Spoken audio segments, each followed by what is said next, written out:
Welcome everyone to the PJ's Cast. I'm your host Piers, show alongside of my good pal Dylan. And how are we doing, Dylan? I remember I texted you yesterday and kind of jokingly, but also not jokingly, totally seriously said, was that win against the Ducks, like, did that save their season? I think I maybe worded that a bit wrongly, but did that one yesterday against the Ducks, could that is that like a potentially season swing win? Because I don't know if that saved their season, because even if they lost, they still would have been 10-10-5, which if you told us Hawks fans at the beginning of the year that they would be 10-10-5 come the beginning of December, I feel most of us would have been happy. But where they were a couple weeks ago when we're like playoffs, and then they go on a 5-game winless skid. It's not a losing skid because they lost in overtime, but and then they were down but then they were down 3-0 to the Ducks yesterday, and it was like gut check time. Man, are we really about to go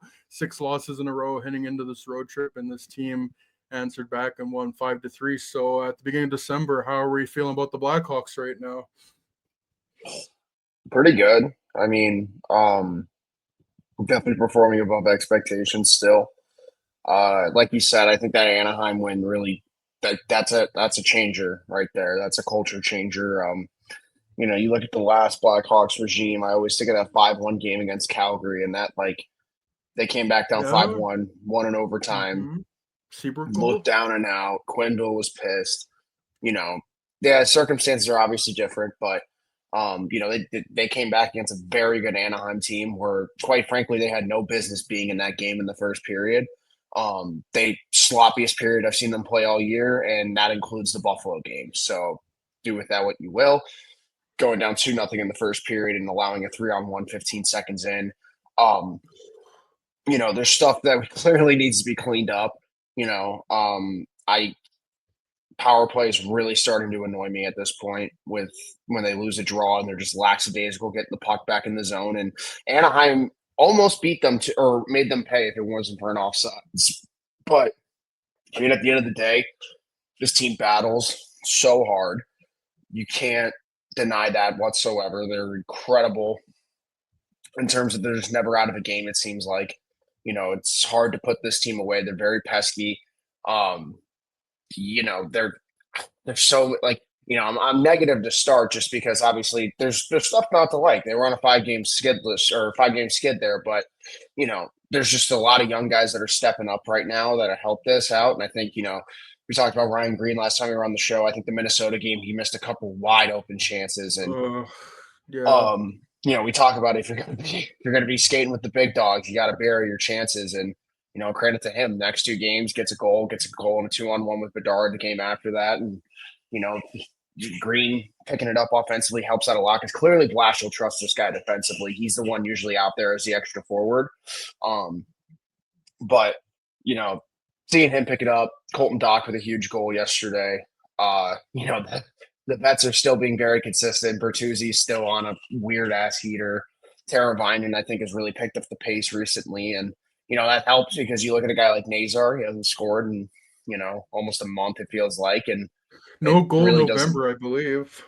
Yep. And it really doesn't matter because, people are picking up the pace on the side and he's still getting assists here and there. He got an assist on the Bertuzzi goal tip, or it was his shot that got tipped. And, it's just watching these young players grow through their struggles. And like I look at a guy like Oliver Moore, who he just makes the most of his ice time out there.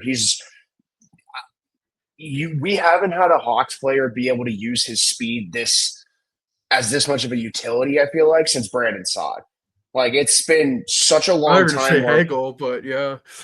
I mean, yeah, Hagel too, I guess. You got a very good point there, but I just feel like yeah, I guess Hagel is the most recent one, but I don't know. I just the way he saw it when he was younger would just used to chase pucks for everyone, beat everyone to the boards, and you look at the goal.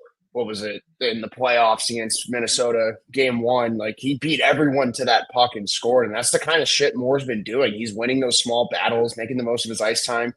They put him up there with Nazar and Teravainen when they need a pinch, and he's earned every minute of that. So, and it's just credit to the way they developed these young players and made them so versatile.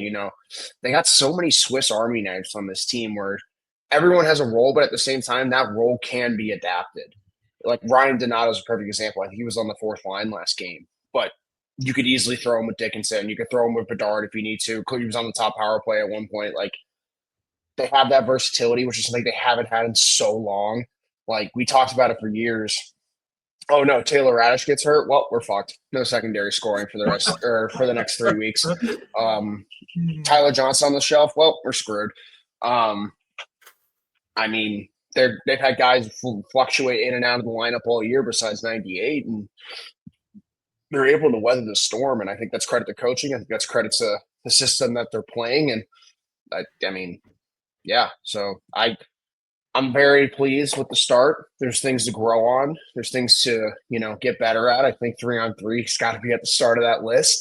You're going to, play as many close games as they are. But, I mean, all in all, good over here. I didn't mean to go on that much of a tangent, but it's a young team and they're learning and they're learning how to win. And I think that's, something that we couldn't say about a Hawks team for the last 5 years. So it's a good spot to be in for sure. Yeah, it always sucks seeing your team lose, especially when it's 5 games in a row. And I hate just being like, oh, this team is mentally weak or whatever, because it is a long season of just about any game, unless any team, unless you're the Colorado Avalanche, can go on that kind of losing streak. But yeah, you could definitely tell it did rattle them. So yeah, the fan base was kind of freaking out after that 5-game skid. But I think most importantly, I think it was good for them to find a way to pull out that win. And yeah, that's the perks of having Connor Bedard on this team, and that just all goes back to him. He is the icon for this franchise in so many different ways. It's just amazing how much more complete his game has gotten. When he got drafted in his draft year, even before his draft year, going back to when this guy was 13, 14, it was always the shot. His shot was lauded. And then once he got to the NHL, teams were like, oh, we can take away his shot. But then his playmaking, I would say, is just about as equal to his shots. And now I think the points, I knew Connor Bedard was going to go on some kind of tear like this sooner or later. There's too much talent. I think my favorite thing about Connor Bedard is just the fuck you attitude he's playing with right now. Like him getting into it with Mason McTavish towards the end of the game and then chirping the Ducks bench. I just think that's such a good thing to have in your young hockey player. Again, like I've said so many times, I think it's easier to tame a lion than to paint stripes on a cat and try to pretend like that is all authentic. That the fire he's playing with. When last year there were some times where it didn't look like he had that fire, but this year he's just full throttle right now, and he might not say it, but I know he wants to make Team Canada so bad. So yeah, we can talk about PDO and all that stuff, but there's so many games where they've had 2-0 leads. Talk about the Seattle game, what was it, last week, and then them being up 2-0 on Minnesota. They really should have won that game. So I would say what their record is right now is 11-9-5, and PDO be damned. You can ride PDO the whole season. I think when you got talented shooters like Connor Bedard and a talented goalie like Spencer Nye on that team, that's just going to prop it up like that. But yeah, I've been watching Connor Bedard, number 98, every night has been special. And I think at this point right now, if he doesn't make Team Canada, it's malpractice, if I'm being honest. I mean, yeah, if he doesn't make Team Canada, he'll just go be a Hart Trophy finalist instead. Like this is, I mean, to rest up. Oh my gosh! Oh no, we get Connor Bedard with a chip on his shoulder for the last 20 games of the year. Oh no, and going into the next year, I saw I think it was the TSN guys today. They were talking about it. Like, if he makes Team Canada, like he should have a top 6 role. This isn't about him being the 13th forward. Like, if he's playing better than Point and Marner, you put him in the top 6, and that's what he's doing right now. And yeah, if they want to bring it down to Ty Gose, the better. Like, all I'm going to say is, like, I wouldn't want to be in Canada's position. Because you're either going to have to leave someone like a Bedard or a Celebrity behind, or like it's going to sound not the best, but like you're going to have to leave like a Sam Bennett behind, who's a guy who's clearly earned that spot with his pedigree in the Four Nations and the Stanley Cup. Yeah, the points aren't there, but that's not the role he brings to the team. Personally, if I need that role, I'd probably bring Tom Wilson, who's point a game, but he can actually score. But I mean, this kid is quite literally shutting every hater up this year. Unless you're Jay Fresh and you just want to triple down on the PDO, which, like, congratulations, they regressed to the mean for 3 games out of the year. I'm so happy, but because my charts are always right, and you're not the only eye test on the market. I woke up this morning and I saw 8 tweets from him about the Blackhawks. Like, I don't know what rattled his cage yesterday, but that was hilarious. Maybe it's that the Penguins are falling like thunder Earth too. I don't know, but no, but he's second in the league in scoring. I think you and I talked about Mhm. it. He's got a real shot of beating his career high in goals before the 2026 calendar year He starts. has 14 games until January 1st. All he needs to do is get 8 goals in 14 games, and with the pace he's scoring at right now, he's going to hit that. So, I was going to say if there was a bet, that's at less of a pace than he's scoring right now. He's scoring at about a 52 exactly, goal clip, and which is crazy. I know he's on pace for the most points by a Blackhawk since Dennis Savard. He's on pace for the most goals. I think there's only like 3 Blackhawks in the history that have 50 goals in a season. Kane never did it. Who Taves was the never did it. last? Who was the last Blackhawk to get 50? Was it Roenick? It's Did either Roenick get Roenick or 50? Larmer. Let me look. I think it's But Roenick. I don't know if it's Larmer. But that's the whole point. It's just like Besides the point, he's yeah. got the potential to break so many accolades this season. He's got the potential to drag this team out of the basement and fight for a wild card spot like they're doing right now. I mean, we'll talk about Spencer Knight as well, but just none of this happens without him just breaking through the stratosphere in terms of getting back to his potential.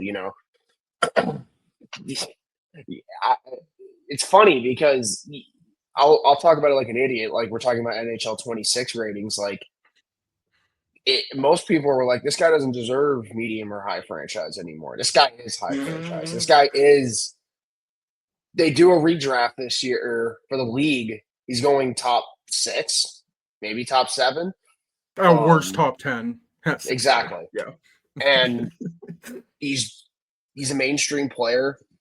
He's got tough line assignments. I mean, he was up against McKinnon the whole last week. Held his own. He was up I against think they were Carlson a bunch positive. last night. Mm-hmm. It doesn't phase him.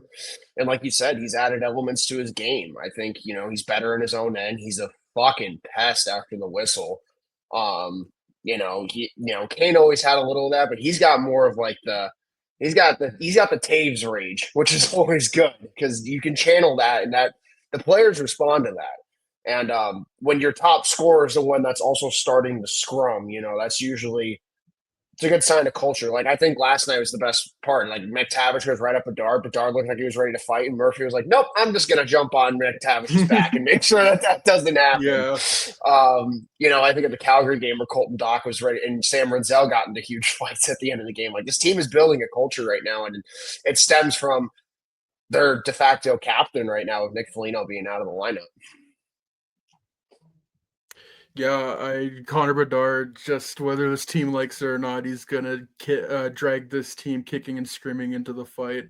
And also another thing, first year 38.9% on the dot. Last year was even worse, 38.3. This year he's at exactly 50%. So yeah, and also like even when people are like, yeah, I think Bedard will still be very good, but I see him more as a winger. Nah, he's a center. Like just any stupid debate you can think of with Connor Bedard, I think has just been squashed in the first 25 games. Oh, 100%. And he's back to playing the way he did in junior, back to the way he was playing before the jaw injury. He's going to the middle of the ice. He's creating chances with his speed. He's creating chances with his creativity. And he's earning the coach's trust, Like, Blashill put him out there last night down or up a goal with like 2 minutes to go, and Bedard put the game away. But that's not a position he's in a year ago. That's not a position he was in 2 years ago. Nope. Credit to the coaching staff for realizing why you put someone like that on the ice with up by 1 with the goalie pull, because they're one of the few players that can probably hit the puck from 185 feet out. Yeah.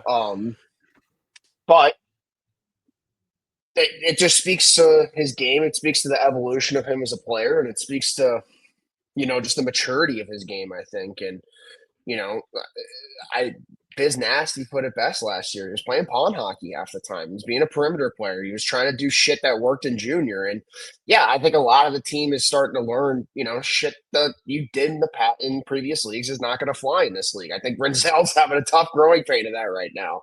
I think Nazar's getting a little bit of it too, to an extent, but that happens with young players. And Bedard got his licks over the last couple of years, and it's one thing to get knocked down, but it's another thing to get back up and get stronger. And very few players have the ability to do that. And like we said, time and time again, if his down year is 67 points and 45 assists, I think we're going to be okay. I think we're going to be okay. But you can't be happier with his game right now. He's just been phenomenal. Again, and kind of the conversation earlier was, Ryan Green's got to start bearing his chances. And man, I love Ryan Green. I think he'll be a perfectly fine player for the bottom six when this team is contending. But yeah, I can't help but look in Rockford and like, what if Nick Lardis was taking that shot? They probably win those games, but shoulda, woulda, coulda. I mean, I would even like to see them give. Sorry. I was just going to say, my thing with Green is I think his playmaking ability is more underrated than people give him credit for. Mm-hmm. And his chemistry, it's an underrated aspect. I think of a guy like, this is going to be an interesting comparison. I think of a guy like a Connor Brown, early in his career, if you know your role on a line, it can be maximized. Zach Hyman early, I'm not saying Ryan Green and Zach Hyman are the same player, but knowing exactly what you need to do on that line, and his job in that role is when he gets all that space, get the puck and get it back to Bedard.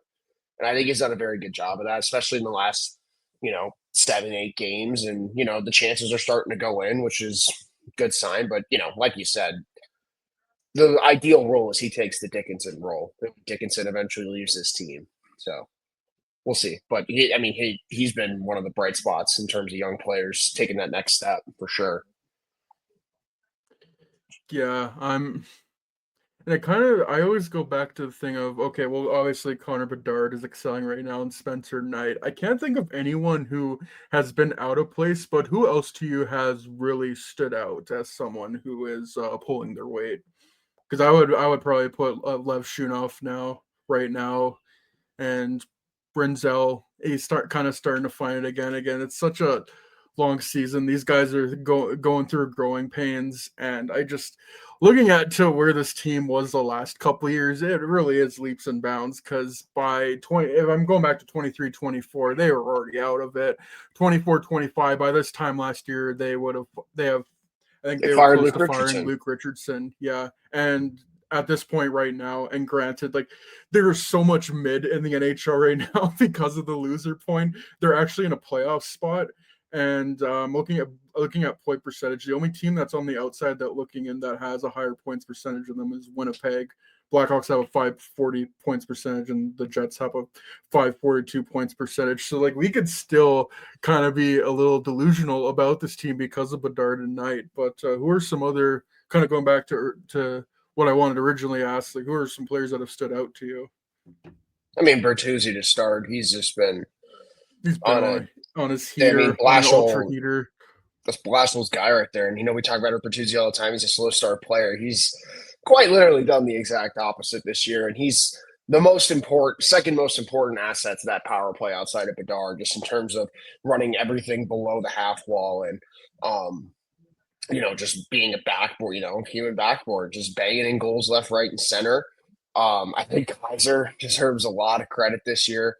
The analytics won't show it at times, but man, does he make up for a lot of mistakes that this team does with his skating, and he's smart with the puck, and he's one of the few defensemen who can actually skate with Lev Shunov. I think Grzelcyk's the only other one in terms of just knowing where he's going to be and knowing how to rotate. And, I think Kaiser's a guy where the points are eventually going to come because he's got such an eye when he's in the offensive zone. And, I think in terms of an unsung hero, with reduced minutes, Connor Murphy has really been what Connor Murphy always should have been.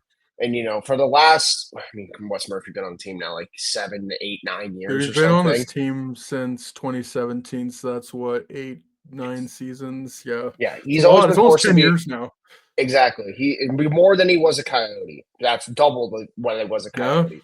But Yeah. the thing with his game has always been they've made him play like 21, 22 minutes a night, and now he's playing like 16 minutes a night, and he's playing a more physical role, and he's playing a shutdown role. He's great on the penalty kill and not afraid to stick up for his teammates. That's for sure. And I think the lesson minutes have benefited him tremendously. Like I don't have a bad thing to say about anyone on that back end. If I'm being honest, I could talk about all of them for hours. I think Rinzel's starting to find his swagger back offensively. I think Vlasic's game is you don't recognize him unless he's skating with the puck offensively and his reach. And that's just all he is. He's a goddamn octopus out there. Can't get by him. Just the reach is insane. And I mean, Letvinov, just the last 18, 19 games, he's been exactly what this management group thought he was going to be, which is a number one defenseman. And Finally got his first goal well overdue. He could have had a hat trick that game. He hit the could have post, had I one think, Sunday and, too. yeah. I'm pretty sure. Uh-huh. Yeah, just picking corners on Gustafson all game. Oh my god!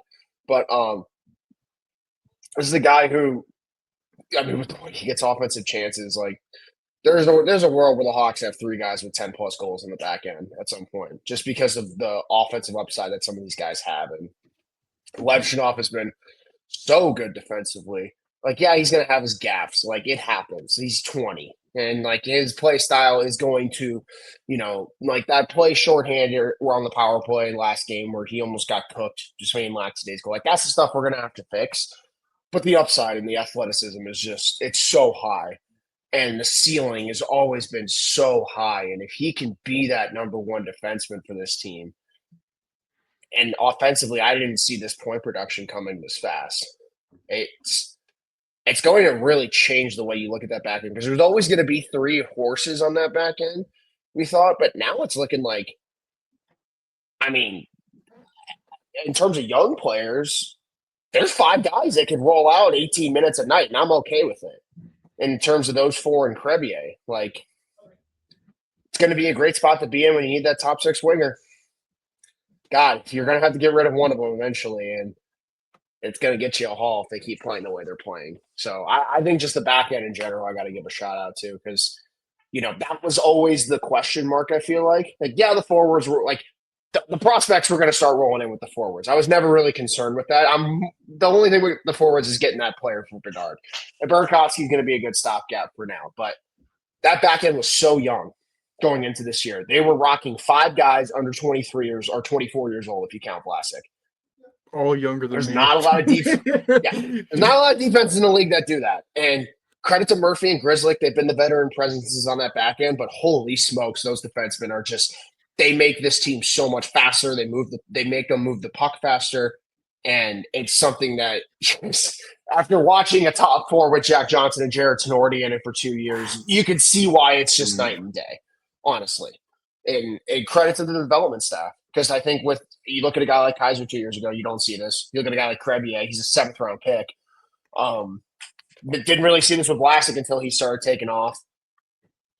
Credit to the staff, man. They find them and they develop them very well, and that's credit to Rockford too. So, Korchinski's got a couple years to marinate. Definitely would be interesting, but yeah, shout out to the back end. I think that's my biggest shout out. Hit Devin Pertuzzi.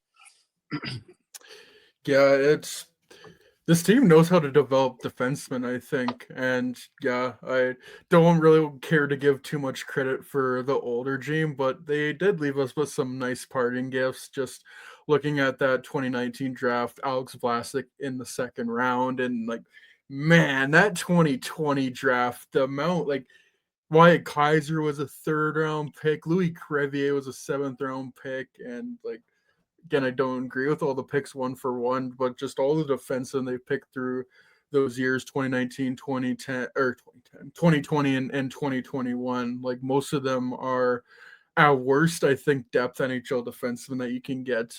Maybe I don't know if you get anything crazy for them, but like the fact, like Isaac Phillips, he was never going to find a spot in Chicago, but I think he's traded to Winnipeg and he's played games there too. It's the development they've done with the defenseman has been so great, and I don't know exactly what changed for them in these past few years, but it just seems like every defenseman who goes to Rockford, even if they haven't made it up to the NHL, I just look at what Kevin Korchinski is doing right now. It seems like he's doing well in Rockford. I haven't heard much on Del Mastro and Allen, but I'm going to assume they're doing well, even if the points aren't really there, but you're not really relying on them for their points. And then you just look at the team. The top four is all younger than I am, with Vlasic, Renzel, and Crevier's in there, Kaiser, and Lev Shunov. And it's good to have that veteran presence with Connor Murphy. And man, it's hard to think like where this, not like I think it would be 9-day difference, but yeah, Matt Grzelcyk has definitely made a difference on that defense, as opposed to maybe having up Korchinski, Del Mastro, or Allen, and them not getting as much playing time as they would get in Rockford. Yeah, and it's positions where they've earned their minutes. They've earned their stripes, and because it goes to PTO. If the position was right, he probably wouldn't have even been on this team, but he has been on this team, and he's been quite literally more of a steady presence than I could have ever imagined. I think I've made the joke like 3 times. He's what Calvin DeHaan probably should have been, but injuries I think played a massive role in that with DeHaan. But he fits his team. He could skate. He's steady. He's always in the right spots, and you can say that like you need that when you have a lot of young defensemen that there are times when you're playing a little pond hockey out there, as they said. It's gonna get a little sloppy. Be the title of the podcast, I think, pond hockey. Yeah, so you need some steady presences when it gets sloppy. Yeah, and just like goaltending, what else do you say about Spencer Knight? Like he hasn't even though he let in 3 goals in the first, he locked it down the rest of the way. It's about time that this team has bailed him out for the change, because it feels like it's definitely been the other way around, especially that 3-game stretch. I know he didn't play in Detroit. That was Soderblom. But that game against Vancouver and Calgary, where he just completely shut it down. It's been awesome. And I don't know, he's obviously not going to be the starting goalie for the States, but I wonder if he can get that 3rd spot. And if he keeps this up, he's going to get some Vezina votes, I think. I mean, the latest mock one that came out showed him on there, so I think that definitely plays a role. And I mean, when he's on his A game, they could beat anyone, and he's on his A game 9 times out of 10. So he once again playing himself into a Vezina finalist role. It's going to be really annoying if that ends up in Scott Wedgwood's hands, just because of how much of a wagon Colorado is. But I mean, he has earned it with his statistics. But I mean, just in terms of backpacking your team, Spencer Knight.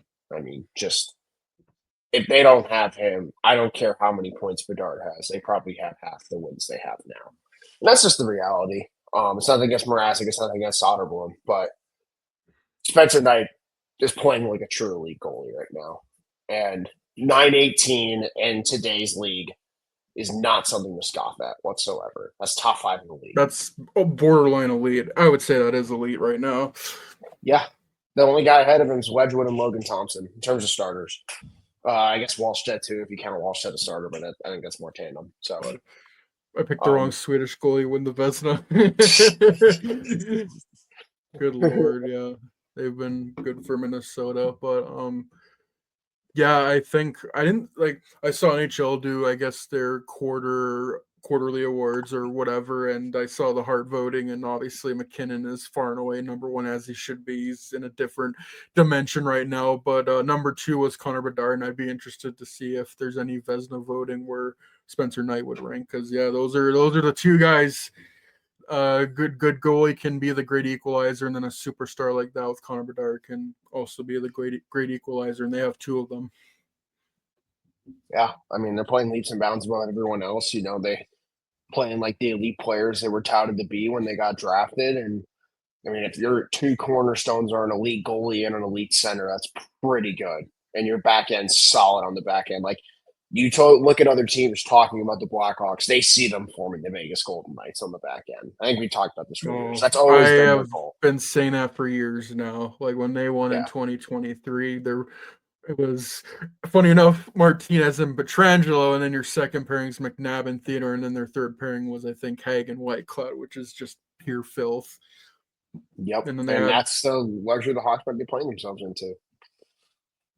and then you looked at their forward lines. We talked about it. You touched on it earlier. The positional versatility. I think that's what they want with going into the future. I just look at Vegas, all the centers they had play on the wing, like Chandler Stevenson, I think play on the wing, but he could play on the center pitch, like Brett Howden. They had so many of those guys that could be like play not only positional versatility, but up and down your lineup positional versatility. And that's only going to get better when they add in all the young players they have. And I forget where I was going to go after this point, but my next question is: how concerned are we about Frank Nazar right now? Like, I guess the better way to word is: are we concerned about Frank Nazar right now? No, I just need a puck to go in for his mental health. Mm-hmm. But he's still making Yeah, plays. I if he's playing hurt, sit him. Like that's all I gotta say. There's no reason for him to be playing through an I injury because I do he's think got there's to a be loss of hurt. step in his game. But it's a scheduling thing Mm-hmm. too. Like he hasn't played. This is the most games he's going to play in his career. Most games he's played in a calendar year ever, probably. Um, so it's expected, but at the same time, he's still. I think he's got what 17 points in 24 I think he's games still or playing at something a like. 60-point pace, and again, it almost feels like the Connor Bedard thing where he didn't suffer a major injury like Bedard did, but it feels like he is kind of playing tentative, and he's been affected by that injury earlier that he suffered in Calgary. But still, he's on pace for I think 60 points. And shit, if that's all he ever is a 60-point player for the contract they Oh got, I'm no! still perfectly fine with that. Yeah, Oh no! You're telling me he's only our second line center? Oh darn! yeah. Oh Um, shucks. exactly. But yeah, 17 points in 23 games. I think he's. I really like him when he's on the penalty kill. I think and he's doing it with the fluctuation of line mates too. You know, like every time there's an injury, they pluck Bertuzzi off his line. Teravainen's been his most consistent line mate so far, so I'm not worried about him at all. Yeah. There's going to be these slumps in the row with the kids, and if his worst slump, and I'll go look at his game logs. I mean, he doesn't have a goal since October 28th, but at the same time, Ooh. he's still got a bunch of assists in that time, so I'm not too concerned at the moment. Yeah, if You just he like to goes see on him a get a goal. heater, yeah, that, and if he goes on a heater, then those points can be right back to, oh, this guy might flirt with point per game pace. But yeah, I just kind of wanted to see where we're at. Like, I'm not worried, but like, I think, I think it's still 2 months away, but I think that the Olympic break could do him well, especially if he is nursing a lingering injury. Facts. Yeah, I agree. Um, I just want to touch on Connor Bedard's greatness one time more. Um, was going through natural stat trick, looking at some of the advanced stats, and I know like under the hood, like yeah, I think like you could get caved in a shift with Connor Bedard, but then you can go back the other way and score a goal out of nothing. You can make something out of nothing, and I feel that was always the thing with Patrick Kane is yeah, the analytics were never great. Like he was never Taves Hossa level where they're just dominating their puck hounds and they're getting a lot of chances, whereas Patrick Kane. Again, you could be getting dominated chance the other way, and he can make something out of nothing. But these last 15 games, basically the last month of games played, I just want to go through some of Connor Bedard's stats just to truly put into perspective how dominant he has been. So his expected goal for rate share, whatever you want to call it, is above 50% in this 15 game span. On 5-on-5, while he's been on the ice, they have outscored their competition 15-13. Just going through all strengths, just in general, in that stretch, he has 10 goals, 15 assists, 13 of them are primary assists.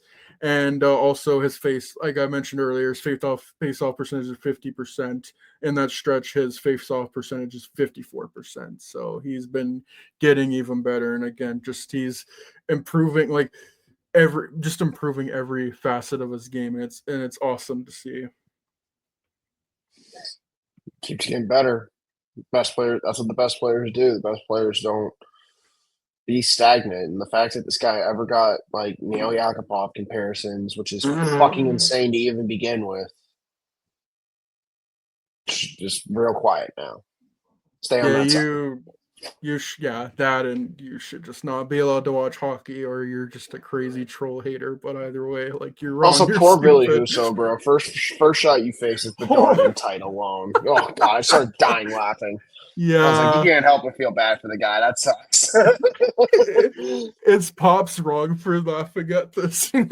Very, but it was hilarious. uh, Yeah, yeah, you I mean, probably don't want that first chance to be the best player in the last month in tight alone when yeah, he's figured yeah. out his hands in that spot in the NHL. Welcome to the game, Billy Huso. Yeah, it sucks that Mrazek got hurt, but I don't know if you want to do like a recap of the last three games, like but we can just move on. Because Yeah, that Minnesota game, it sucks they lost, man. Like, they could have been up 3-0, but then that goal got called back, and then the goal, I think it was with 13 seconds left, and yeah, they just completely fell apart and lost in overtime. It was nice to see Artem Levshunov's first goal, though. Sucks that they lost to Nashville, because again, I just expect they should be able to beat a team like Nashville. Nashville sucks, but of course they lost they call it anyways. But Nashville on an offensive heater. That's all I'm chalking it up to right now. Been we on caught fire them the last hot. week. Did they miss They another did. concert again? And Maybe then, all they yeah, need is beating to be the laughing Anaheim. stock for 2 months to lock in. Yeah. And then, Mason yeah, McTavish, I being see as we're 5 minutes into the game tonight. Someone's pissed off. yeah, that game on I think they play them on Sunday. That's gonna have some spice to it. That's gonna be fun to watch. Yeah, Colton Dock's gonna have to pay for a receipt. Going neon Ross Johnson, you're gonna have to pay for that one next game, I think. Oh yeah, yeah. Yeah, You're gonna not have saying to Doc you're gonna can't have hang, but that's not the guy you want to go at. That's for sure. He's gonna remember that. Oh mhm. man. Yeah, there might be some fireworks that game. Anyways, let's talk about some prospects, because I think just really my one gripe about the team is they don't have enough young elite talent for Connor Bedard. But let's go through some of the prospect pool. Maybe the most notable one is Roman Kantsarov, who is still leading the KHL with 21 goals, and he has 14 assists in 32 games, 35 points, first in goals, and he's tied for third in points overall in the KHL. I want to read off something. This is from at Hawks Hockey. So this is players in the KHL at the age of 21 or under, and some of the point production seasons they put up. So the number one right now is Roman Kantsarov with point per game. He is 1.09. Some players that are below him. The next player is Vladimir Tarasenko in 2012, 2013. It was also 21. Had 32 points, 31 games, 14 goals. And then you go down the list, there's just like a bunch of guys that have played one game and then got 1 point in it.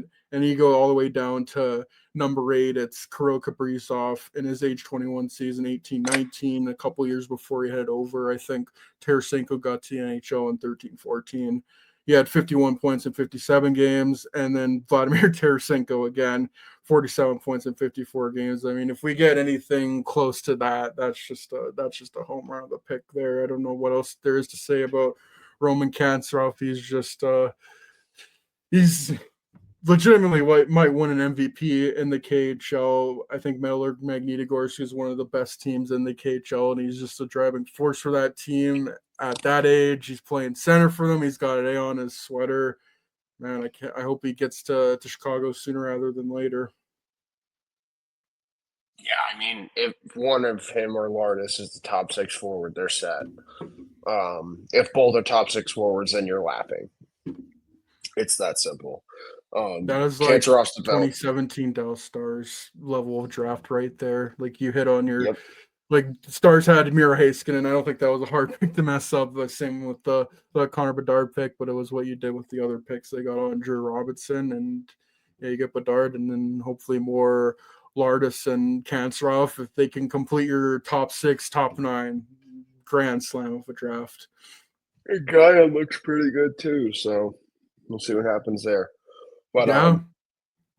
yeah, it's looking to be a great draft, and it's just going to be exciting to see how these players translate to the NHL. And Kansarov's going to be the one that I'm most interested about. I mean, Lardis, I think it's just he's kind of like a Levchinov. Like once he figures out a league, he figures out a league. I mean, the guy's got 22 points this year in the AHL. I joked with you last night. We have two Alex DeBrincats forming in the prospect pool. It's pretty nice. It's pretty nice. Yeah, they're going to definitely get, like, there's a reason they drafted guys like Nestrasil, who we'll probably talk about in a second, and Mason West. And Frondell's got more size, and they're probably going to go more size this year. And it's just because they're just going to have a bunch of water bugs on the ice just torching you. And clearly, so far, it's doing pretty good for them. And, not saying that they're doing it right now, but I mean, Ryan Green's not a big guy. Oliver Moore's not a big guy. Frank Nazar's not a big guy, but they play big. And I think that just means so much. Like, we saw it for years with DeBrincat. I mean, he's 5'7", but he plays like the biggest dude on the ice. And that's all that matters. Marty St. Louis did it for years. It doesn't matter how tall you are. It matters how bad you want it. And a lot of these prospects want it bad. So I'm excited to see how they look in the NHL, in the coming 2 years or so. And brought up a bunch of the names I wanted to go through. Nick Lardis, yep. 11 goals, 11 assists in 20 AHL games over point per game. I think he's tied for the team lead in points with Brett Seney, and then you just go to the entire AHL. Like, this isn't just rookies. This is the entire AHL. He is third in goals, and he's tied for fourth in points, I think, with 3 other guys. So he's I don't want to say he's figured out in the AHL because I would like to see a bit more, but man, this is better than I expected he would be. Oh yeah, I mean, it's a tough league to be point a game in. Granted, it's gotten younger over the years. I feel like a lot of prospects are in the AHL right now, but I mean, he's leading the pack, and I feel like every weekend I see a game where he just pops off for like 3 or 4 points. So yeah, guy knows how to score, and he knows he's got great vision with the puck and scores in bunches. Hawks are going to need players like that.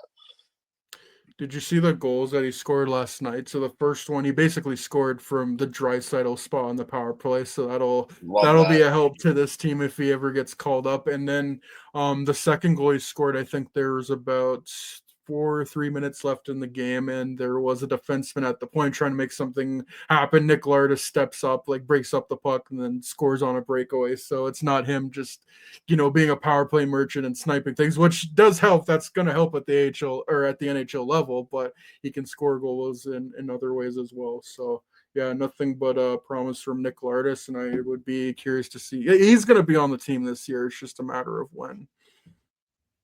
Yeah, a jack of all trades. Figure it out, not a one-trick pony.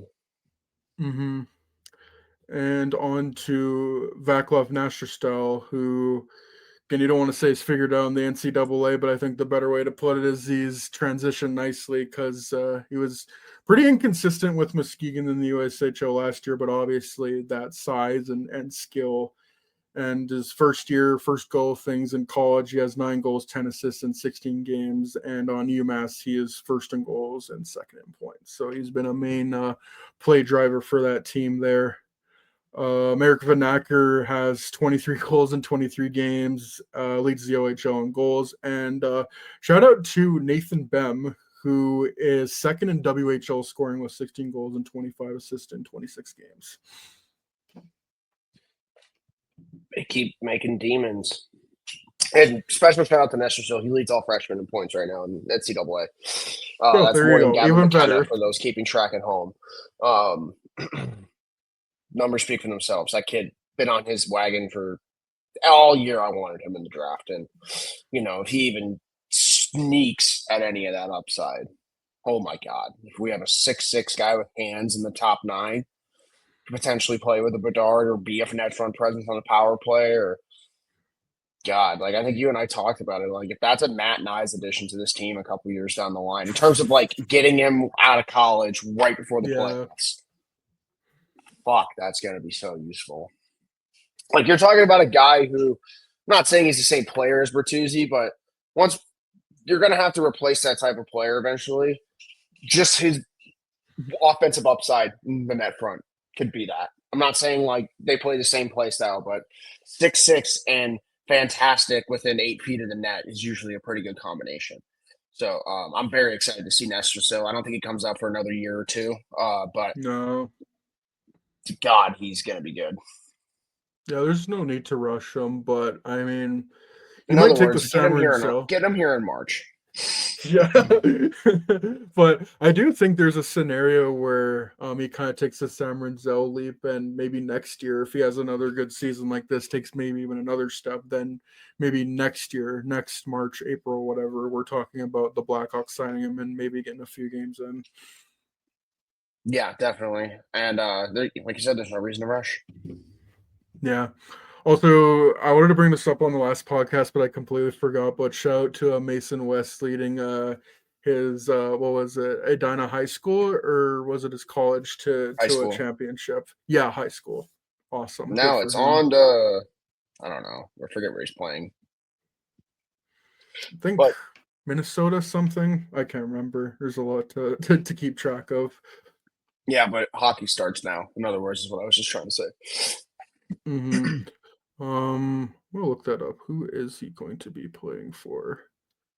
So he's going to be playing at Michigan State University With at 20 Caden and Lindstrom, 26, 27. Yeah, two big boys. 2 future Blackhawks. Yeah. um, but yeah, that's all I got for the prospect pool. I don't know if there's any other names maybe that I've forgotten. Like, I don't think Frundell has been interesting in Sweden. I don't think he's been getting much playing time, but yeah. So you wanted to say something? No, I was just gonna say Durgarden moment, or however you say the team. Yeah. Yeah. I wonder if he comes over before the end of the season, if he just gets tired of not playing or getting limited ice time. Because when he gets ice time, he's effective, but they're not giving him that. So I don't know. Spinoramos, Michigan goals, a sprawling save across the crease. Live and breathe all the highlight moments with DraftKings Sportsbook, an official sports betting partner of the NHL. New customers, bet just $5, and if your bet wins, you'll get $200 in bonus bets instantly.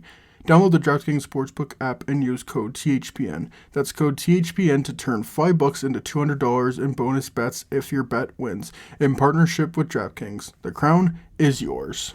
Gambling problem? Call 1-800-GAMBLER. In New York, call 877-8-HOPE-NY or text HOPE-NY 467-369. In Connecticut, help is available for problem gambling. Call 888-789-7777 or visit ccpg.org. Please play responsibly.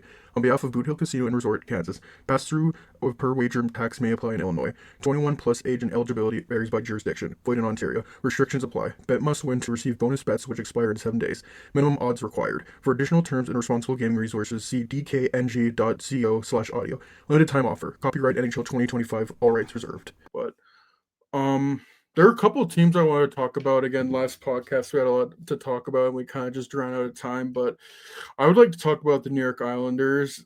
And earlier we talked about Bedard and Celebrini. They got to be on Team Canada. I think another interesting one is, and one that I've been so wrong about is Matthew Schaefer. He has been awesome for the New York Islanders, and he's been a shot in the arm for that team. They're fighting for a playoff spot, and it's been incredible what he's done as a guy who's just turned 18 as a defenseman. And in his draft year, I was skeptical of, okay, this guy, I don't even think he played 20 games in his draft year. And everyone was anointing him, oh, is he the next Cale Makar Quinn Hughes defenseman? I'm like, I don't know, man. Can we give this guy a bit more time? Not that I'm doubting the talent, but this guy has barely played because of his injury. And man, I could have not been more wrong, because I was also like, yeah, it might be good for him to stay another year and year. Maybe give him a 9-game sample size, but again, anything like any concerns I've had about him have just been completely squashed, and he's been awesome for the New York Islanders. And it looks like he is going to put himself in that tier with those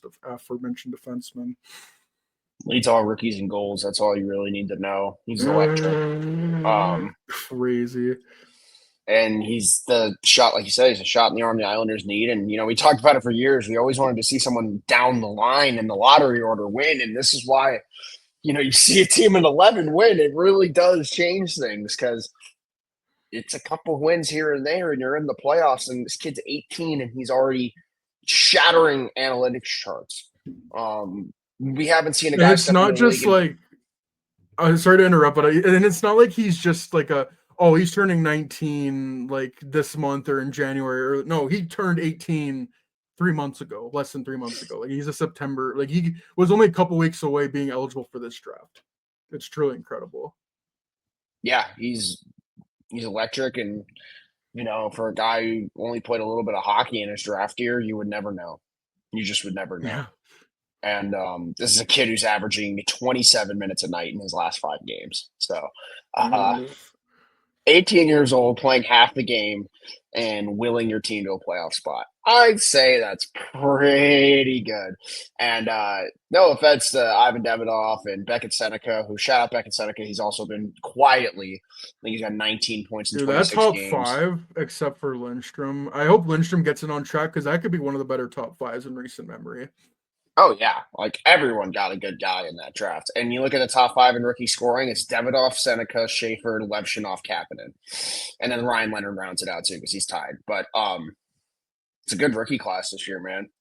And, at the end of the day, it's Schaefer's Calder to lose. I mean, let's be honest. Like, it's just 28 minutes a night, leads all rookies in goal scoring, willing that back end to a victory every night. And, we talk about it all the time. We have an elite center, an elite goalie.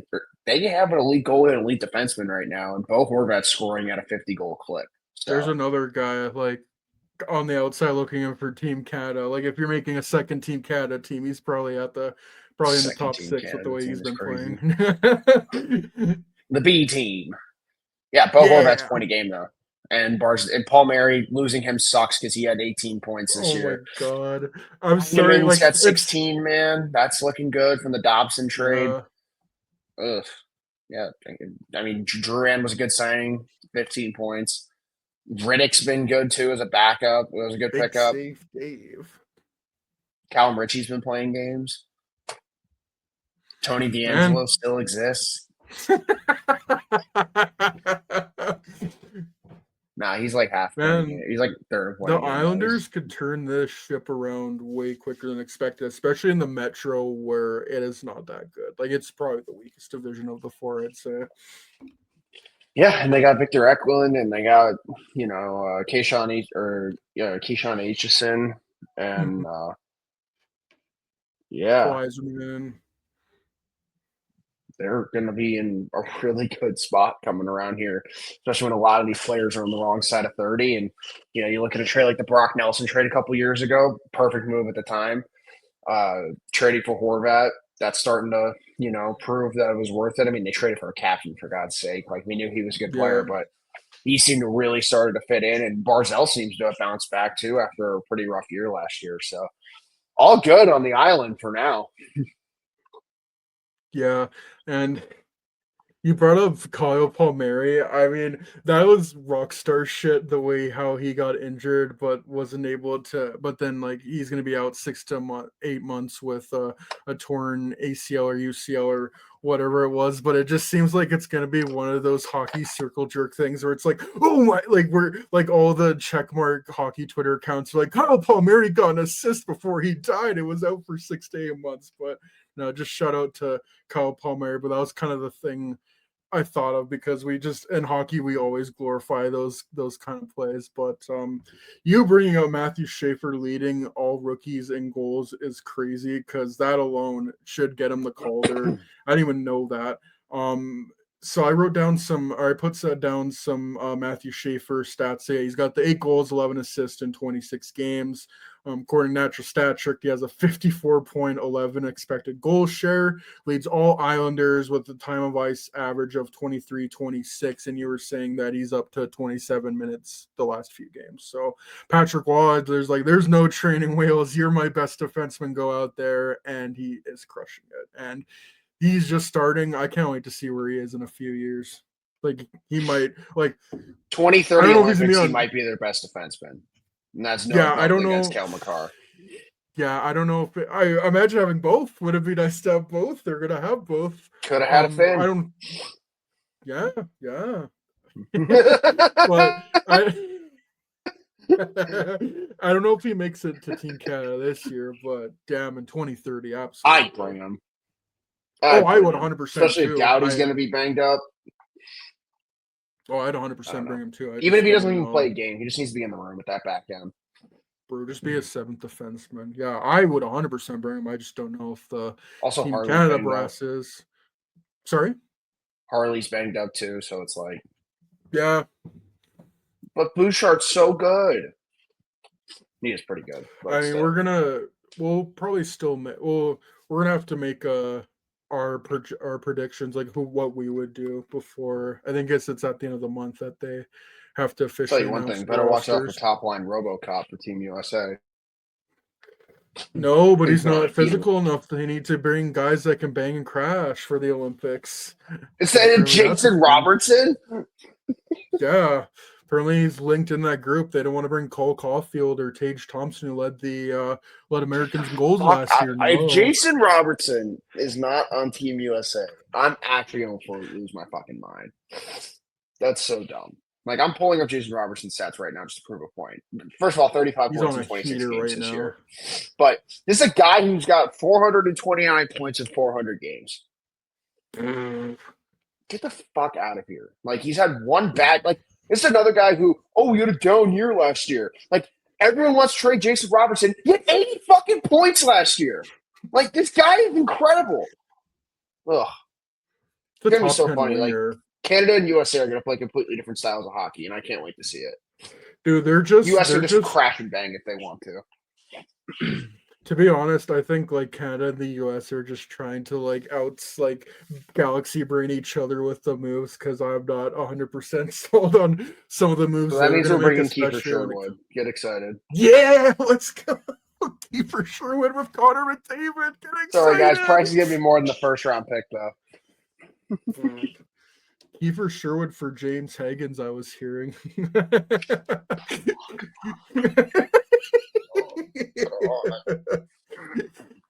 No, but should we just take the mic away from Frank Saravalli unless he's going to talk about the Blackhawks? Like, honestly. Bro, what is my sport right now? Frank Saravalli getting in beef with fucking Michael Bublé, but no, unfortunately, Kiefer Sherwood, he's not as good as Morgan Geekie. Morgan Geekie is making Team Canada. Yeah, Mr. 20 goal man. What the? Bro, he literally in the last calendar year has the most goals in the NHL. It's actually crazy. Like, I think he has over 50 goals. Anyways, I completely forgot what I was gonna say, but yeah, no. If I'm Team Canada, like the U.S. played Canada so well. I think the only 3 chances they got, they scored on. I'm just bringing the best offensive talent I can bring. I'm bringing Celebrity Amadard. But anyways, I heard is I'm bringing Sam Bennett and Tom Wilson. Yeah, and then they're going to bring Colton Dach and Kiefer Sherwood to add the hits. Let's go. Add the hits. Fuck it, let's bring Colton Orr. And then Colton Orr. That's a mythical pull. Deep cut. That is a mythical pull, deep cut, whatever you want to call it. Now we're going to add Louis Crevier to the defense because he's 6'8" every time he steps out there. You can't teach that. You simply cannot. How did we get to this point? I don't know. Colorado Avalanche are pretty good. So good. They're the best team in the NHL right now, and it's not even close. I got a stat for that one. What's Nathan McKinnon's plus minus right now? Isn't it? I think I was looking at it. Isn't it like plus 30? It's something crazy. Yeah, it's plus 30. Yeah. It's a problem. I'm pretty sure the top 5 and top 6 is just all Avalanche. Next one that's not is Jacob Chychrun. Oh, speaking of a guy who could make Team Canada, damn, I think he's leading all defensemen in goals right now. Like, yeah, there's just so much talent. Well, he's playing net front on the power play, so I'd hope so. Is he? Yes. That's it awesome. Annoys the fuck out of me. Honestly, that's awesome. Yeah. And the Caps wonder why their power play's bottom of the league. Oh, okay. Maybe it's not. It's not working. Let's see. If it was working, I wouldn't be shitting on it. Yeah. But, okay. Maybe it isn't awesome. Damn, it is not Rockstar. Nah, Colorado's a wagon now, so naturally they're going to lose in the first round to the Sharks. No, this is how it works, right? Power of friendship. Or they're going to lose to Dallas again. No, they're going to lose to like a limping Winnipeg team. Oh my God, who's going to be the team that's going to be the new Florida Panthers? Who's going to make a fucking trade? Who's made a trade in the West? Oh my God, it's going to be a limping Dallas Stars team. That's exactly who it's going to be. Except the Stars aren't really 70 limping right wins, now, losing to Dallas in the first round. Book it. No. Vegas. What the way Vegas is doing right And now? Mitchie Marner. Yeah, Magic Mitchie Marner. No, it's that the Avs season's already been decided. Sorry, they're not winning the cup. I saw this tale with Boston and Tampa. Bro. We know how it ends. Yeah, you're not the 2013 Hawks, bro. And then they're gonna trade for Malkin. For Malkin? Yeah, I don't Ah. Yeah. No, but they're on pace to quite literally have a 60+ win season. And, there's only been a couple of those recently, and they're about as deep as can be at the moment. Like, they're getting the most out of their guys. Like, I think Gavin Brindley is like half point a game. So that should tell you Good for him. just what kind of offense they're getting. Obviously, they have 3 players with 30+ points. Marty Necas, good thing they locked him up because holy shit, he's electric playing with McKinnon. And, we always talk about it. When they're healthy, they have secondary scoring. Arturi Lehkonen, Brock Nelson, Victor Olsen, Ross Colton, Val Nichushkin, Landeskog starting to pick it up. Brett Burns was a good pickup. Parker Kelly's got 5 goals. Landeskog has gotten, I think, 3 or 4 goals taken away from him in review. And this is crazy because it's still a year where they haven't had Sam Girard a lot of the year. They haven't had you look at players. Sorry, Nichushkin's missed time. I feel like he always misses time, but last year we looked at them all the time, and it was like, man, if Lehkonen could stay healthy, if these guys could stay healthy, they'd probably be lighting them up, and that's exactly what's happening right now. The McKinnon, Necas, Lehkonen line is the best line in hockey. They have the potential to shatter the plus. I don't know what the plus minus record is, but that with the way they play 5-on-5, and how can we make this about the Blackhawks? But the fact that they held them to 1 goal, even if it was the second half of a back-to-back, you look at what Colorado did their next 3 games, they thumped everyone by 5+ goals. Including the Sharks, I think. Sharks, Habs, a lot of teams that the Hawks are kind of in the same boat with in terms of on the rise. Just shout out to the Blackhawks and the way they play team hockey, because you wouldn't have been able to say that a year ago against Colorado. And clearly not, because this team just is not ever in a situation to lose. They have 1 regulation loss. I think they're on a 12-game point streak. Scott Wedgwood, shout out Joe Sakic and them. And I forget who the GM is now, but it's Chris McFarland, I think. McFarland, yeah, Seth McFarland. Booger McFarland. No, he shouldn't have been running the Avalanche. This is rushing that time. The worst of that time I had to trade Mikko Rantanen. And I had to redo my goaltending in a season. No, but it's crazy when you have your full team for a Hey, Kyle Davidson, can you please retain on Mikko Rantanen? Damn it. That whole day sucks. Taylor Hall's getting traded. I think this trade's bigger than expected. Mikko Rantanen's going to be a part of it. What? I wish. Oh, that just happened. I wish I could go back to that day, because I remember I was playing Fortnite and I just see Elliot Freeman, Mikko Rantanen's going to Carolina. I'm like, well, you don't see that every day. So you do a month later, but who am I to trade for a player that doesn't want to extend? Oh, I know. I'd be Eric Tolsky. Anyways, shout out Colorado, because their trade is working out well in their favor. It just sucks that, the guy you traded is now on a division rival who you guys had some pretty heated playoff series in the past. Let's just hope this time when you get to the playoffs, it's not all McKinnon. So I'd fully expect Colorado to be buying at the deadline. I don't know who that is yet, but Roman Yossi.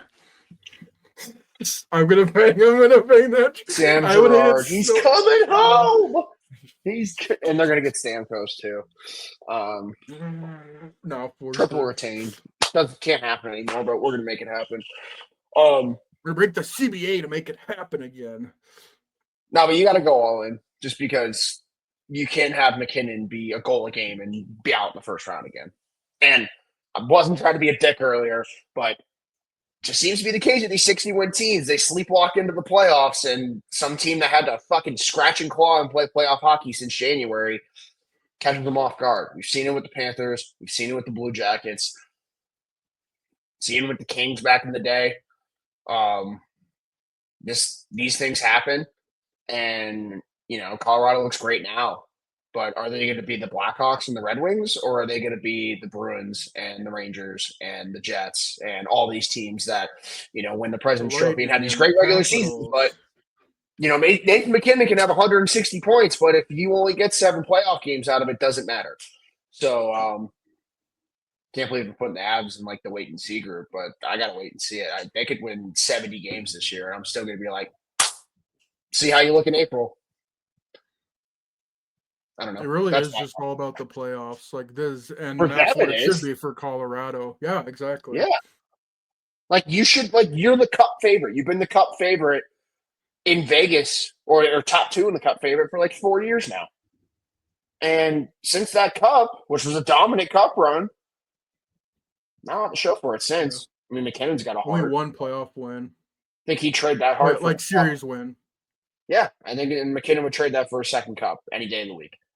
And not to look too far ahead, and the cap's rising, so it's not going to fucking matter. It's the NHL.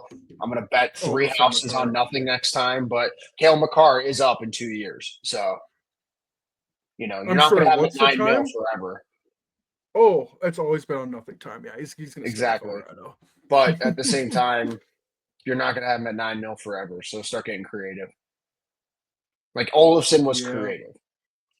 That's a good move. Looking at the points right now, 16 points in 25 games. That's not bad. Wedgwood and Blackwood getting creative. Mikko Rantanen, chaotic creative. But we'll just Here's catch a pass for that one. With the Avalanche, I don't really agree with most of the moves they've made in the past few years, but it's seemingly working out with them anyways. Like, I love how they just completely rechanged their goaltending duo, and I think it's better than what it was when they won the Cup with Kemper and Francouz. I still would prefer Mikko Rantanen, but hey, Martin Necas is working fine, and there was a while where I was like, oh, it'd be nice to have a young cost control center like Callum Ritchie, but Brock Nelson is doing fine at his old age, and and then they find like Arturi Lehkonen.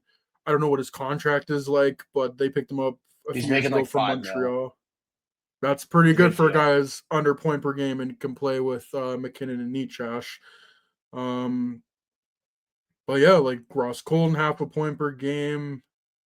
Yeah, they're finding plugging and play.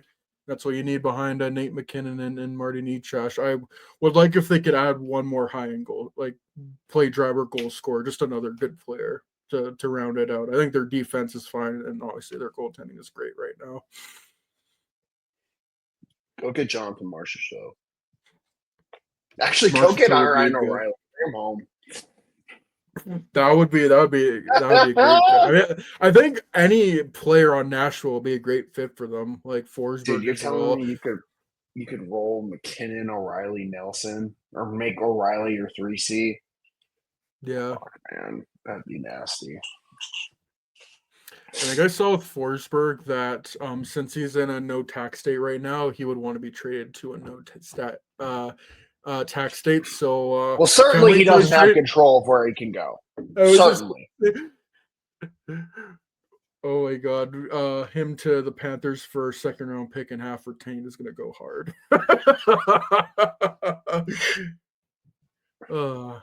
It's like he's actually going to go to the Lightning. Or Vegas. Nightmare. Kill me out. And that's why he'll stay in Nashville forever and be mid. So yeah, I don't know if I said this earlier, but yeah, Colorado Avalanche first in the NHL, first in goals, first in goals against. They already have a 48+ goal differential. McKinnon is first in points and goals, tied with Morgan Geekie. First in team save percentage, and according to Natural Stat Trick, first in expected goal scored share with 57.5. But who's expected to score these goals? That's what I want to know. Exactly whom is expected to score? Actually, Homestead. And Nathan McKinnon's like, that's me, sir.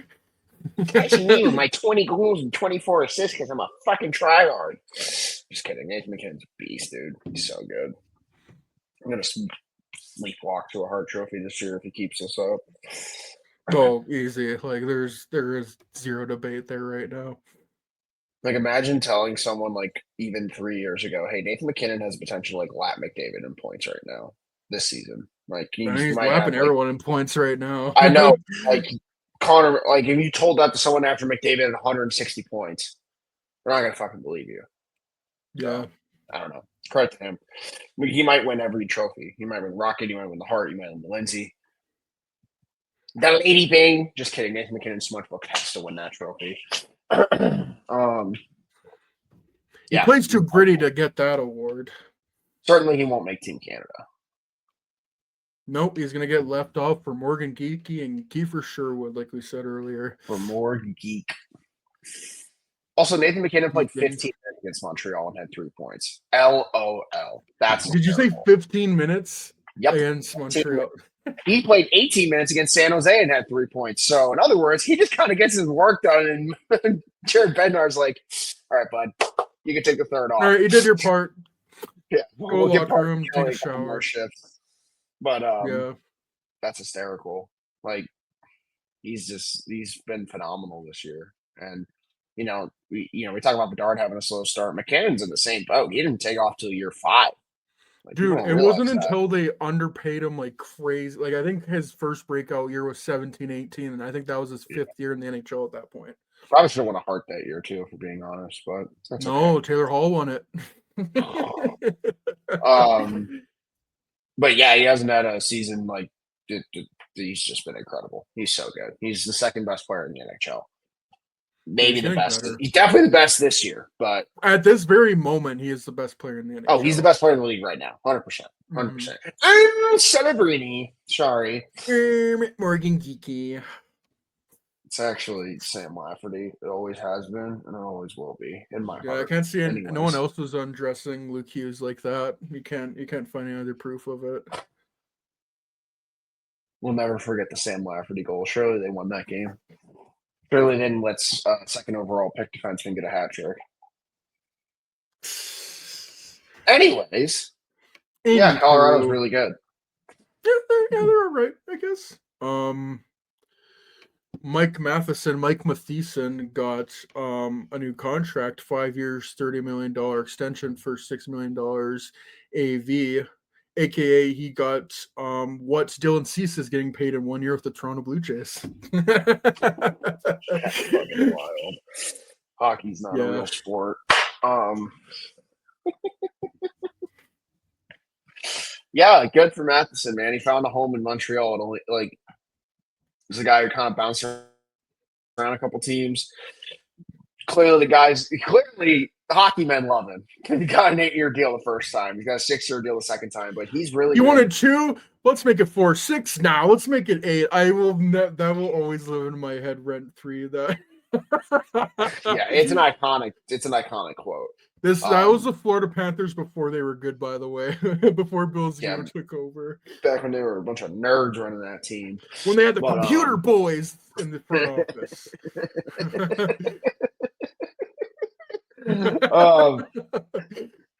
But oh my god, I lost my train of thought because I'm laughing about computer boys now. God dang it. You're welcome. Oh my gosh. What are we talking about? I'm too busy. I don't remember either, honestly. Oh, that was bad. Mike Matheson. Oh yeah, Mike Matheson. No, but it's a guy who finally found a home, and I think if you talk to Habs fans, 7 out of 10 aren't going to say nice things about him, but he has been probably their most steady presence on their back end the last 4 years. Easily, I think he's a Chad minutes eater, I believe. He eats the mins, bro. He eats the mins, and now he's playing with Dobson. I think that's a really good pairing, and he's the guy who's gotten 50 points in a season before, I'm pretty sure. So he had 62 points in 23-24. That's what I'm saying. He's got some offensive upside. Probably helps playing with Caulfield in them, but when you're comfortable and you're happy, stick around. And this is a good team to stick around for 5 years. Gonna get him for probably the last 5 really good years of his career too. Just hope for health from there. I mean, that top 4 is all locked in now with him, Dobson, Hudson, and Gooley. So Should be fun. Time to go overpay Ben Sherratt. Bring him back, baby. Let's go. Not if Steve Eiserman has anything to say about it. It'll be a bidding war. Yeah, you saw that goal he had last week? Worth every penny. It'll be like last Black Friday sale, getting the last PlayStation 5. They're gonna be fighting for it, but it's Ben Sherratt instead, and it's gonna be Steve Eiserman and Went Hughes. And then fucking Julian Breezeball beats them all. Yeah. Emil Lilleberg. Absolute cinema. But yeah, so he was drafted by Florida in 2012. He's 31 now. Was with Florida until 1920. Got traded to Pittsburgh, I think, for Patrick Hornqvist. And then I don't know who he was traded for, but he got traded to Montreal. I think he was like Jeff Petrie was involved in the trade. I could be wrong. There might be a page that shows. Oh yeah, so 2022 traded to Montreal by Pittsburgh with a 4th-round pick in the 2023 NHL draft for Jeff Petrie and Ryan Poehling. I would say Montreal likes that trade and wouldn't want a redo of that. Another Hughes masterclass. Yeah. Get fuck Chicago. Get fuck New York. We pick better than everyone. Just don't talk about the times we fuck up. No, just don't talk about 2022 or 2023. Just don't talk about who we drafted 31st overall. Or 2021 or 20. Yeah. Clowns. But yeah, 34 points in 48 games, 22-23, 62 points in 82 games, and average 25-33 of time on ice, 24-25, 31 points, 80 games. And then this year so far, he has 15 points in 24 games. So he would be on pace, doing math, 51 points. So yeah, I mean, checks out. You could have gotten more on the open market. That seems like a really good deal for Montreal.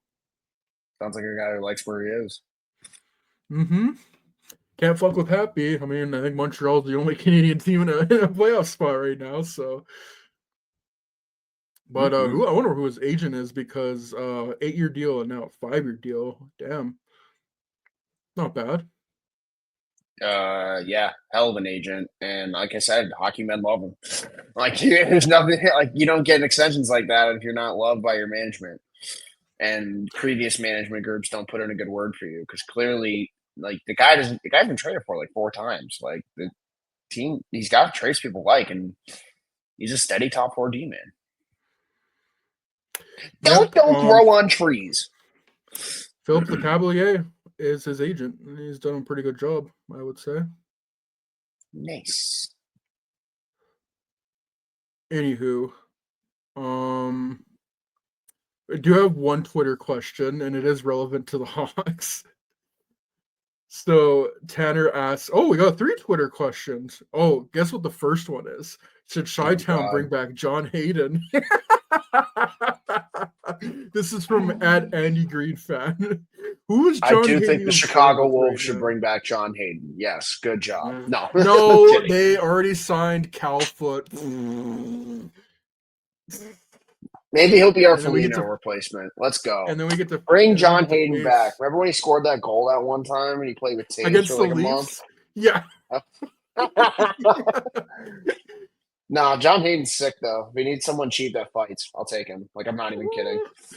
He has, in 272 NHL games, he has 18 goals. He's a legend, bro. People thought I promise you, I can find a tweet from Hawks Twitter in 2017 where someone said, "Oh, bro," and that picture with Future in it, John Hayden is in it. It's like, the funny thing is the 5 other players have been decent in it, because it's the Brinket. It was Forsling. Actually, I think the other player was Jones Security, so maybe not so much. There were Schmaltz, Jokiharju. So like 4 of those guys have gone on to be decent, especially DeBrincat, Forsling, and Schmaltz. But then, yeah, the other 3, Jokiharju, and then I think it was Hayden and Sekera. And funny enough, his career high. Remember, guys, it could always be worse. That could be the future. That you put your rocket shit to. Yeah, I mean, we can complain. We can certainly that guy doesn't run an NHL team still. we can pick apart things about the Blackhawks, but I'm so glad where they are right now. By the way, his career high in points is 13 points in 47 games in 17-18. What? Nothing. Just you completely forearm shivering me talking about the Oilers. You're just like, no. How are you going to open that can of I worms?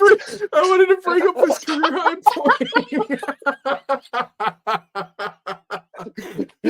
That's why I'm laughing so hard. I'm like, well, that answers itself. Okay. You have a flight at 4 a.m, don't you? Yeah. Isn't that exciting? Get excited. And you're going to Phoenix. And guess where he played in 2021? Bang! But yeah, the last 4 years, he played with Buffalo in 21-22. The last 4 years, he's been in Seattle. This year. Yeah, he's played 3 games for them this year and has 0 points. How many PIMs, though? Oh, that's what matters. Bum. He only has 2 this year. Get in the fight. Be a man. 1 minor penalty. Yeah. Yeah, but last year he had 31 in penalty minutes in 20 games, and then his career was 21. Why are we talking about Sean? Let's go to the next question. Who asked about John Hayden, bro? Was that Tate? No, it was at Andy Green fan. Shout out John Hayden. Getting talked about the big 2025. Oh, he did play for the Devils, 1920. Wasn't he traded for John Quenneville or something? I don't know. We're gonna move on. Shut the fuck up. Oh my god, John Quenneville's making me go insane. I can't. That was the line. I just got war flashbacks to Taves sitting on the bench for John Quenneville with needing a goal in Game 5 of the playoffs. Last time they were in the playoffs. This is why we need to go back to the playoffs. God. Shit. The gas leak is in full effect right now. This is from Tanner. This was the original question I got because I didn't think there was gonna be other because I didn't see any other questions. Tanner asked, "What do you expect the return to be for Brossoit?" Well, so the thing is, I think the best thing you could ever. Yeah. I mean, if they get a 7th pick out of them, yeah, 100% the Oilers should take. So I was thinking with the goaltender.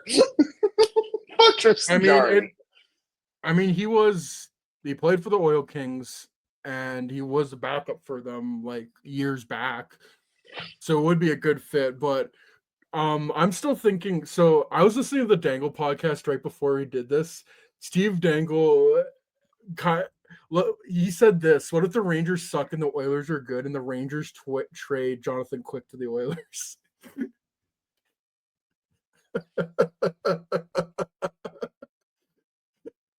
Oh my god! Why? And I just got a notification on my phone 23 minutes ago. Blues Binnington pulled after allowing 2 early goals. I think they're playing Utah tonight, but no, they're playing Anaheim. Oh, they're playing Anaheim. Oh, they're pissed. Yeah, they won. Yeah. Oh man. On the second half, that's right. That's the Sharks that's playing the Mammoths. Uso and yeah. Mm-hmm. That'll be a good game. Sharks and the Mammoth. No, I think Elliot Freeman said that Brossoit will get a conditioning stint in Rockford, I think, for a week, and then they're gonna trade him. And I know Soderblom hasn't been great, but man, like playing Brossoit is not gonna help. The guy hasn't played in like 2 years or whatever it's been. It's been a while since he played, like a year and a half. So yeah, Oilers want to take. I'm just glad he's on the ice again. Yeah, good for him. If they get anything more than future considerations from him, that's a win. Because I think that's that. And that's that. Yeah, if you gave him true serum, Kyle Davidson probably would think like, "Oh, we didn't expect him to play for him again." So, last question from Jacob at Sheet Liga: thoughts on players going to the NCAA from the CHL and seeing mixed results. So he puts Parter Martone and Keen Verhoff as guys who have high stocks, and then Kane Lindstrom and Gavin McKenna who have low stocks. Aren't Lindstrom and McKenna in the same? No, it's Martone and McKenna are together, right? I don't know. I think I'm getting it's Martone. No, it's Martone and it's Martone and Lindstrom. Is it Martone? Oh, is it Martone at Michigan State? I don't know. That's what I mean. I'm Regardless, like, I'm fucked up right I now. really Yeah. just think you have to go to a school with talent around you. I know they're offering you a bunch of money, but this is about your development. Like, there's a reason Celebrini went to BU. There's a reason every good prospect ever goes to Boston College, Michigan. Like a bunch of talent came out of Michigan. I just think you got to go to the right school. You got to find the right fit. Granted, the league's shifting a little bit. Matthew Wood came out of UConn. The league's getting better. Colin Potter's lighting Shit, he it up might at be Arizona the State. only good Preds draft pick of the recent. Like, But my whole thing is you go to the NCAA to show that you can play a different style of hockey. I don't think you're going there to light them up for 80 yeah, it's points. Lindstrom You and know what I Martone mean? for Michigan State. Sorry to interrupt, Yeah. but yeah. But you don't go there to like Celebrini's a rare case. Fantilli was a rare case. Eichel's a rare case. There are players that come along and they're young and they just pop off in their draft year and get like 50 plus points. This is not a league that this is known for. This is a league for where it's a lot of grinded out hockey, if we're being honest. And if you could show, it's the closest thing to pro style hockey an 18-year-old can play without going overseas. That's just what it is. And certainly in pro North scouts are America, going to judge that differently than you playing against 16-year-olds and throwing your weight around. I've always thought that.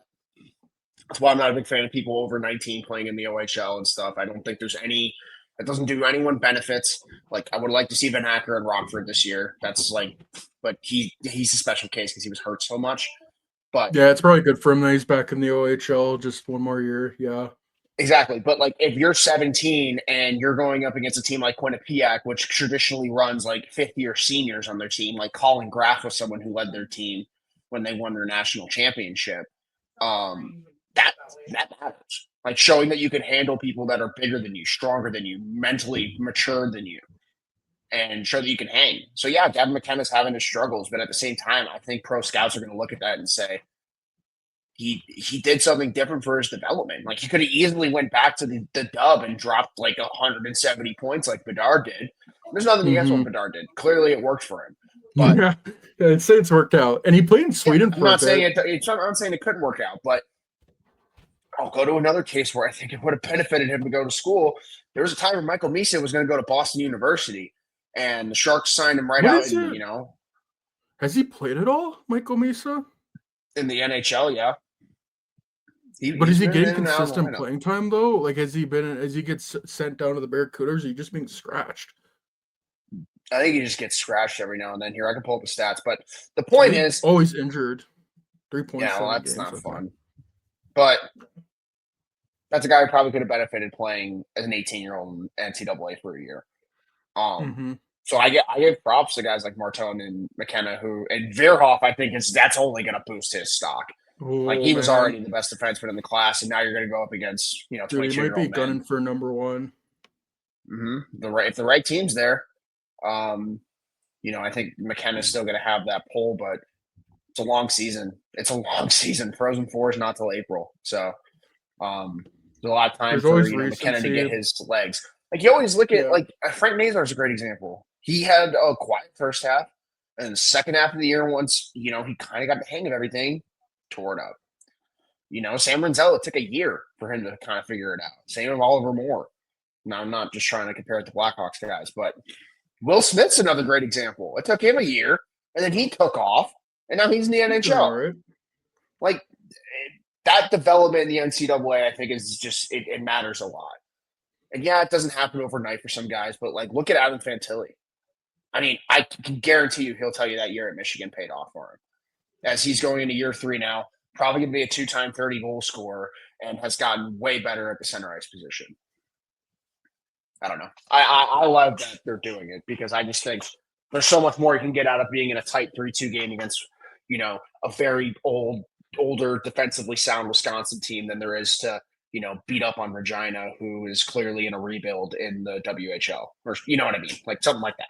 But that's just speaking of which, with the OHL, did you see that Jet Luchenko was traded to the Brantford Bulldogs, where Van Acker that's plays? Gonna be They're sick. a pretty stacked team. Yeah, that's I think Ben sick. Banford is there too. Damn, board. Yeah. Yeah, it feels like every few years there's just such a stacked team. I think a few years ago was the Oil Kings had a really stacked team. Like they had I would have to look up the exact names London of their always stacked. has a stacked team. Oh yeah, the Thunderbirds were stacked a couple years Oh, ago. the Thunderbirds were stacked when Korchinski was there. Mm-hmm. Yeah, no, it happens. Like these teams, why not? Like you're going to sell out your barn for a year. Kids are going to go to the draft, and then 2 years we'll have the first overall pick, or you trade 5 first-round picks for someone. Yeah, I love how NHL GMs and owners like, oh, I can't trade a future first round or draft pick for this guy, and then CHL teams are like, this is gonna be my only opportunity to win a Memorial Cup in the next decade. I'm trading like a 2030 first. Yeah, exactly. Which I respect the hell out of.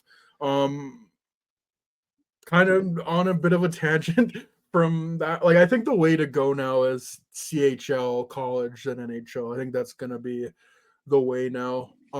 But and I know like that might hurt the CHL, but I've also seen like a couple of times where like Americans who could have gone to the US development program or the USHL have gone to the CHL. Like I've seen a couple of Americans do that. So maybe that'll help the CHL. Like it won't be as bad for the CHL as we think it is, but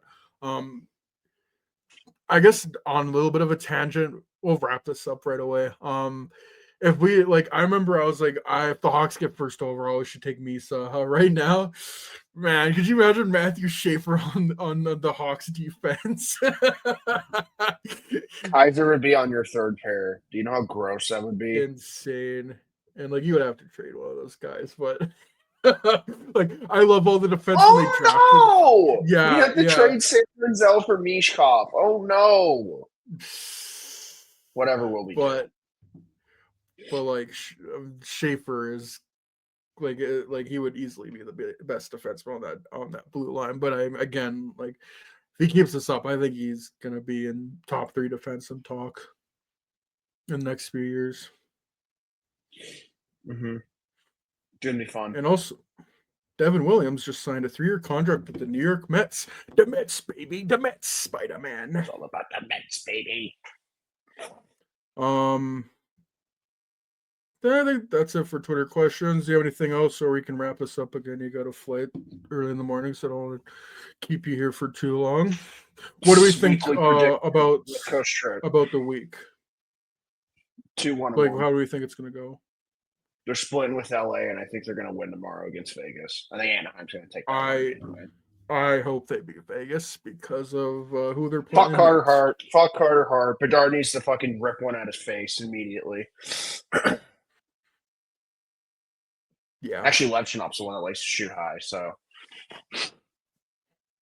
They have 4 games this week. The game against Vegas, and they have 2 games in LA, but not, which is weird. And then they play in Anaheim again. I think, I'm going to be positive, Pierce, because last week I actually got it bang on. I said they were going to go 1-1-1, and they did. I think they're going to go 3-1-0 this week. I think they got their mojo back. I think they beat Vegas. They will split the games with LA, and then I think they beat Anaheim again. They sweep Anaheim this year. That'd be sick. Hell yeah. All right. I like it. Yeah, I would like that too. So thank you for tuning into our podcast. Be sure to give us a 5-star rating on your preferred podcast platform, whether that is Spotify, Apple Podcast, Amazon, Google, whatever. We're watching our beautiful face on YouTube. Be sure to smash the like button, hit the subscribe button, and turn on the notification bell so you don't miss any new video content, whether that's the podcast or clips from the podcast, if you don't want to spend an hour and a half listening or watching us. So yeah, for Pierce and Dylan, take it easy, y'all, and we will talk another time.